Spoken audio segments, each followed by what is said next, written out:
Sjögren's neuropathy does something that almost no other autoimmune complication does. It causes burning pain and numbness at the same time. The same nerve that has stopped telling your foot where it is in space is simultaneously sending a signal your brain interprets as fire. That contradiction, too much signal and too little in the same tissue at the same time, is not a random malfunction.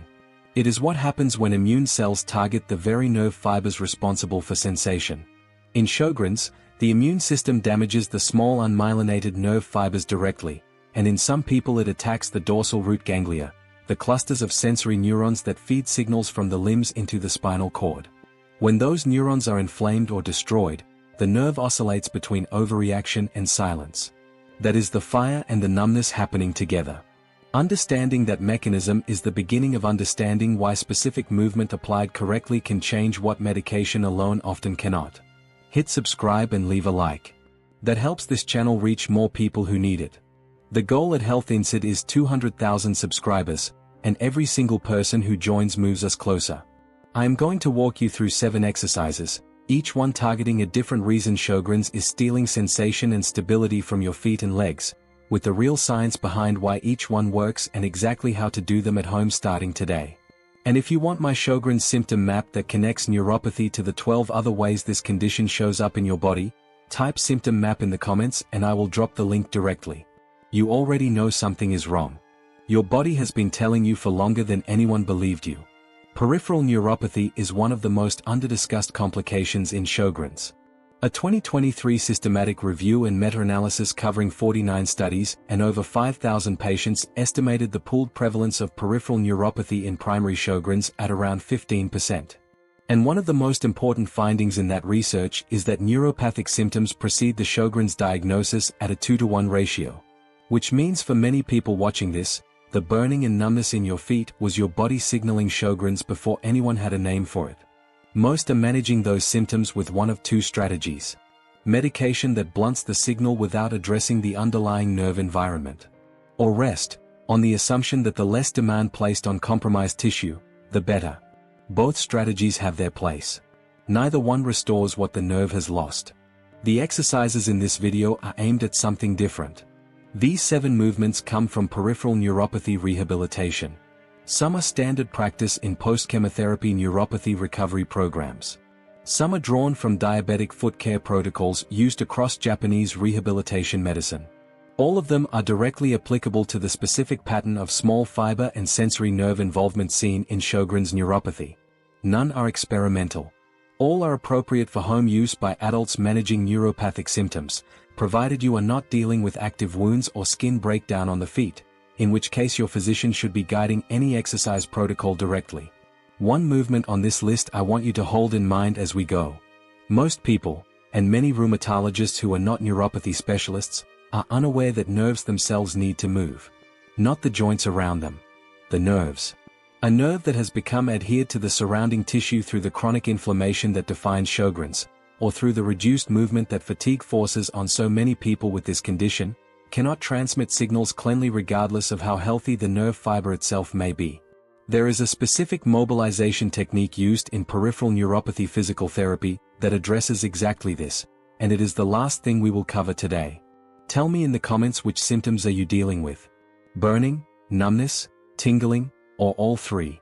And where are you watching from? I read everyone. Let's get into it. Exercise 1. Foot doming. Inside your foot there are over 20 small muscles, the intrinsic muscles, whose job is not to move your leg or your ankle but to control the fine architecture of the foot itself. They hold the arch. They stabilize each toe independently. And they create the structural environment that surrounds the nerve endings in the ball of the foot and the toes, the exact location where neuropathic symptoms most often begin in Sjögren's.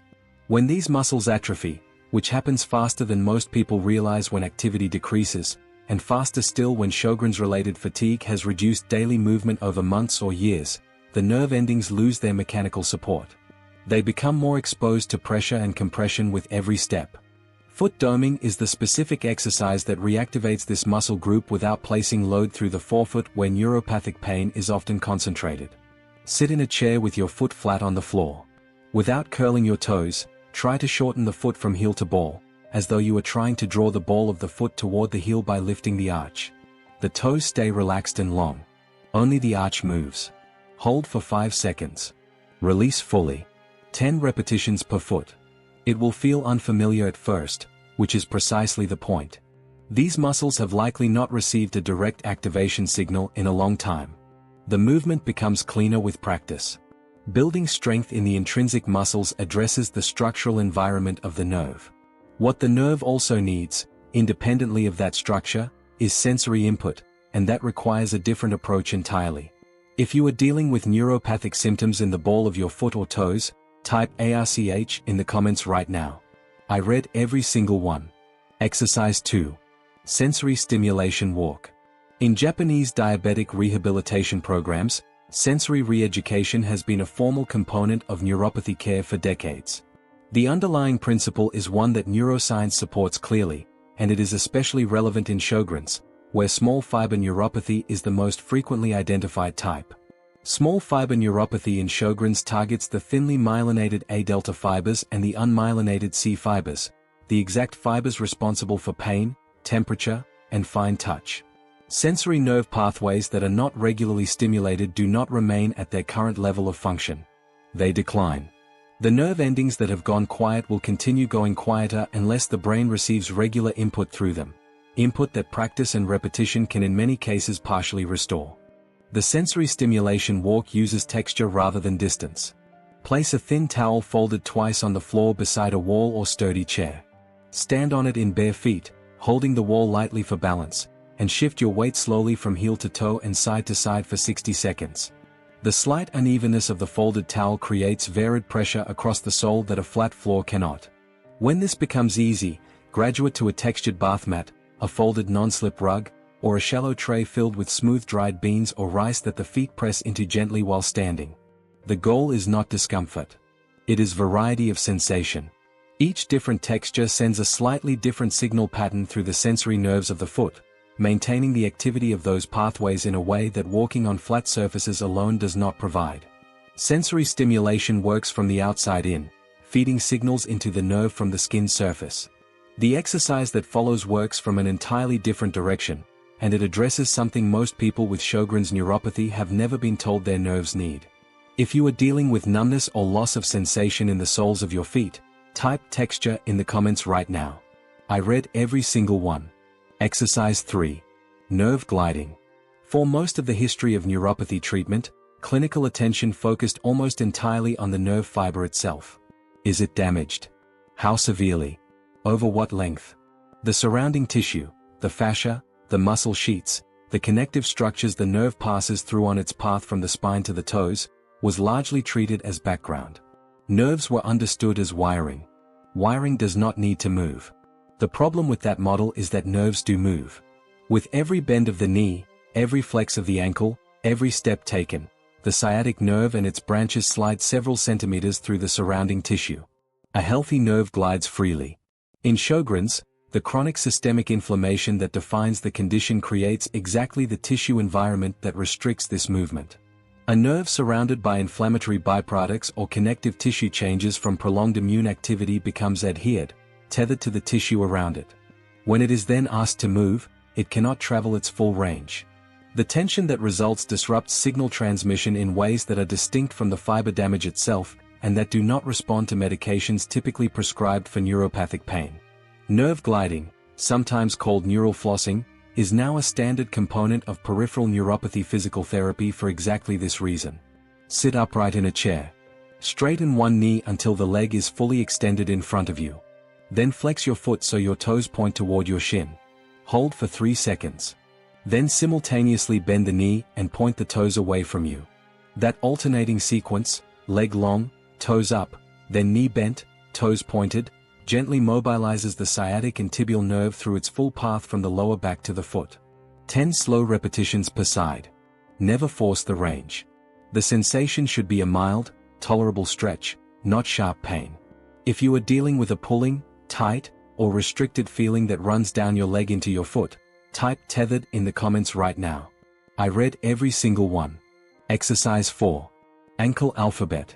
The connection between ankle mobility and neuropathic symptoms is not obvious until you understand the anatomy. The tibial artery, the primary blood supply to the nerve endings in the sole of the foot, runs directly behind the ankle joint. Alongside it, the tibial nerve itself passes through a narrow channel called the tarsal tunnel, which sits just below and behind the inner ankle bone. When ankle mobility decreases, as it reliably does with age and reduced activity, and as it can accelerate in Sjögren's when fatigue or joint discomfort has curtailed movement, the circulation through that channel slows. The nerve's oxygen supply diminishes, and symptoms in the foot intensify. Physical therapists working in neuropathy clinics have observed this relationship consistently. Patients with poor ankle range of motion almost always report more severe foot symptoms than those who have maintained ankle mobility, independent of other disease factors. The ankle alphabet is the most comprehensive way to move the ankle through its full range without placing any load through the foot at all. Sit in a chair with one foot lifted slightly off the floor. Using only your ankle, not your leg or your knee, trace each letter of the alphabet in the air with your big toe. Write slowly and deliberately, making each letter as large as you comfortably can. Larger letters mean greater range of motion, which means more circulation through the tarsal tunnel with each movement.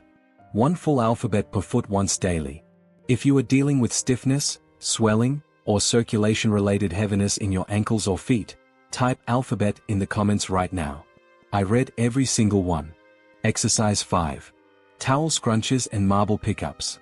Earlier on this list, foot doming activated the intrinsic muscles of the foot isometrically, holding the arch up without the toes moving, specifically to rebuild the structural support around the nerve environment. This exercise works the same muscle group through an entirely different mechanism and targets something foot doming cannot reach. When the toes grip and release, scrunching a towel beneath them or picking up a marble from the floor, the nerve endings in the toe pads and the ball of the foot receive direct mechanical stimulation through pressure and movement. This is not structural support. It is sensory activation at the nerve ending itself. The gripping motion compresses the digital nerves running along each toe, and the release allows them to decompress. Repeated rhythmically, this creates a stimulation pattern that maintains the activity of the small fiber nerves responsible for fine touch sensation. In Sjögren's, small fiber neuropathy specifically targets the A delta and C fibers, the ones responsible for exactly this kind of sensation. Stimulating them directly is not a workaround. It is addressing the precise fiber type that Sjögren's affects earliest. Place a small hand towel flat on the floor. Using only your toes, scrunch it toward you, then smooth it back out. 10 repetitions per foot. For a more targeted version, place 5 marbles on the floor beside a cup and pick them up one at a time using only your toes, dropping each into the cup. Both variations are used in sensory rehabilitation programs. The marble pickup is more demanding and more specific. Each marble requires individual toe control, which recruits more of the intrinsic muscle group and stimulates a wider range of nerve endings simultaneously. If you are dealing with tingling or pins and needles in your toes or the ball of your foot, type tingling in the comments right now. I read every single one. Exercise 6. Proprioceptive Balance Challenge. Proprioception is the sense that tells your brain where your body is in space without you having to look at it. It is why you can walk across a dark room without falling. Your feet are continuously reporting their position, the pressure distribution across the sole, the angle of the ankle, and the brain is adjusting your posture in response without conscious effort. Sjögren's neuropathy disrupts this system directly. The sensory fibers responsible for proprioception run in the same peripheral nerves that carry pain and temperature signals, and they are damaged by the same immune-mediated processes. What rehabilitation programs have observed across neuropathy populations is this. Patients who continue doing regular balance training after a neuropathy diagnosis maintain independent, confident walking substantially longer than those who stop. Not because the training reverses the nerve damage. It does not. Because it forces the nervous system to work harder with whatever sensory input remains, and that demand preserves the functional use of those pathways in a way that passive rest cannot. This is particularly important in Sjögren's, where neuropathic symptoms sometimes precede the formal diagnosis by years, meaning the nervous system may have been compensating silently for a long time before anyone started actively supporting it. Stand beside a wall or countertop with fingertips resting lightly on the surface. Shift your weight entirely onto one foot and hold for 10 seconds. Switch sides. As stability improves, reduce the contact with the surface. Fingertips only, then one finger, then hovering without touching unless needed. The next progression is to perform the same exercise on a folded towel or a slightly uneven surface, which removes the flat floor's predictability and forces the ankle and foot to process more varied sensory information. 2 sets per side daily. If you are dealing with balance problems, unsteadiness, or the feeling that the ground doesn't feel right under your feet, type balance in the comments right now. I read every single one. Exercise 7. Tibial nerve mobilization at the tarsal tunnel. At the start of this video I said that most people, and many practitioners who are not neuropathy specialists, are unaware that nerves themselves need to move and that a specific mobilization technique addresses exactly this. I want to be precise now about what that means and why it matters in the context of Sjögren's, because there is an important distinction between this exercise and the nerve gliding we covered earlier.